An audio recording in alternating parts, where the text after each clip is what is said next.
Amma was not like other children in the village. While others laughed loudly and ran freely under the sun, Amma always moved carefully, like someone who was afraid of making a mistake. Her eyes were calm, but inside them lived a quiet sadness that no one seemed to notice. She lived with her aunt. Everyone in the village called her Auntie Bisi. Auntie Bisi was not kind. She was not the kind of woman who smiled at children or greeted neighbors with warmth. Her face was always tight, like she was angry at the world. And when she spoke, her voice carried sharp edges that could cut deeper than a knife. Amma had lost her parents when she was very young. People said sickness took them. Some said it was bad luck. Others whispered things they never said out loud when Amma was close. After her parents died, she had nowhere to go, so Auntie Bisi took her in. But taking her in does not mean she loved her. From the very first day, Amma understood something clearly. This was not a home. It was just a place where she was allowed to stay. Every morning, Amma woke up before the sun arose, not because she wanted to, but because she had to. "Amma," Auntie Bisi's voice would shout from the other room, "if I come there and meet you sleeping, you will regret it." Amma would quickly jump up, her heart beating fast. She would tie her wrapper and rush outside to start her chores. Fetch water, sweep the compound, wash plates, clean the kitchen, cook food, and if anything was not done well, slap.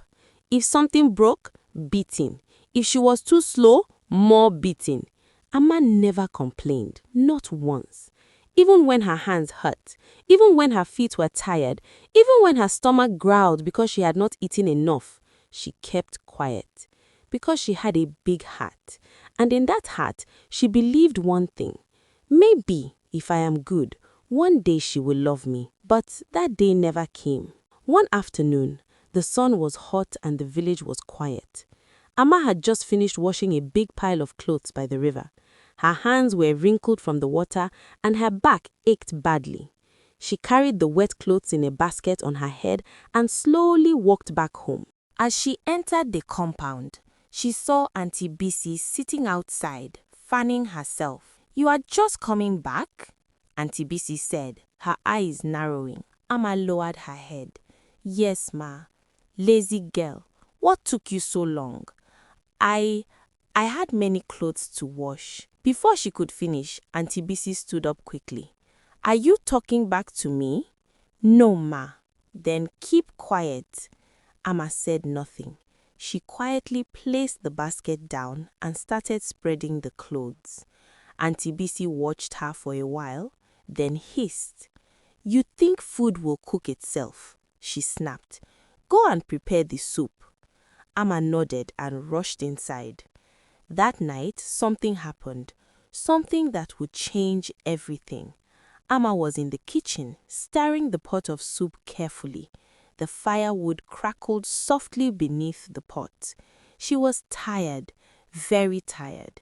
Her eyes felt heavy, but she kept stirring. Suddenly, she heard a small sound behind her, like a weak cry. She turned slowly. At first, she saw nothing. Then she heard it again, a faint, soft cry. Amma stepped out of the kitchen and looked around. The compound was dark.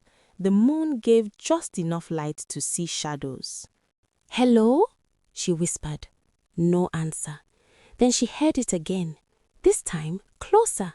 She followed the sound carefully until she reached the gate.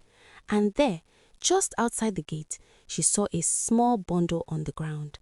Amma's heart began to beat fast. She slowly walked closer. The bundle moved, and then a cry. "A baby!" Amma gasped. "A baby?" She quickly looked around. There was no one, no footsteps, no voices, no sign of who left the child there. The baby cried louder. Amma bent down and gently picked the baby up. The child was very small and very weak. "Shh, it's okay," Amma whispered softly, rocking the baby.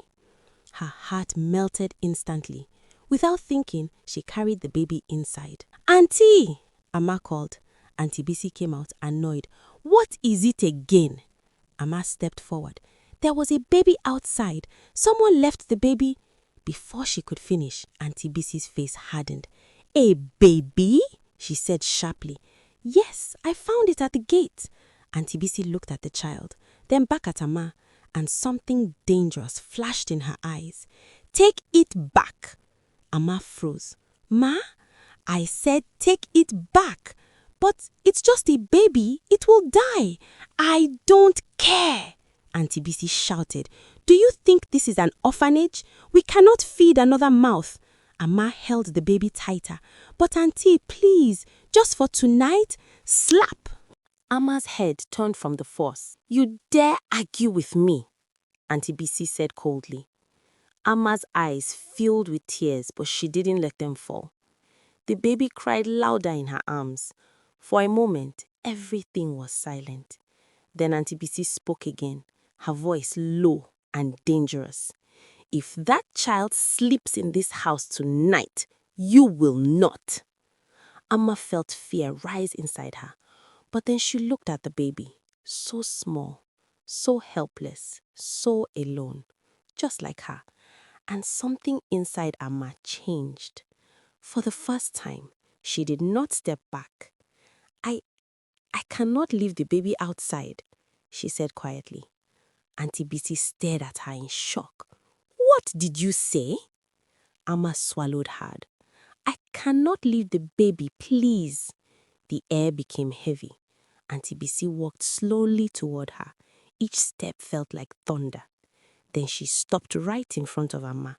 Her eyes were dark. "You have become stubborn," she said softly. Amma said nothing. Then suddenly, Auntie Bissie grabbed Amma by the arm and dragged her toward the door. "If you want to save that child so badly," she said, pulling the door open, "then go with it." Amma's heart pounded. "Auntie!" Before she could speak, she was pushed outside. The door slammed shut. Bang! Amma stood there, in the dark, holding the crying baby, alone. The night grew colder. Amma looked at the closed door, then at the baby. Her hands trembled.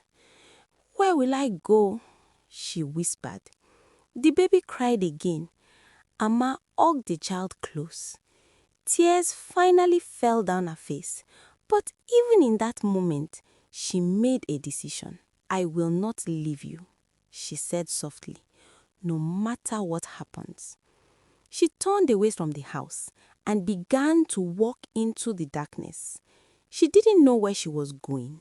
She didn't know what she would find, but she kept walking, step by step, into the unknown. Then, suddenly, from deep inside the forest ahead, a strange voice called out, "Amma." She froze. Her heart stopped. That voice, it knew her name. Who do you think called her deep in the forest? Do you think Amma will abandon the baby if she changes her mind later when she realizes she can't take care of the baby? Let's hear your thoughts in the comments below. Don't forget to like and share this story if you find it thrilling. Thanks for watching.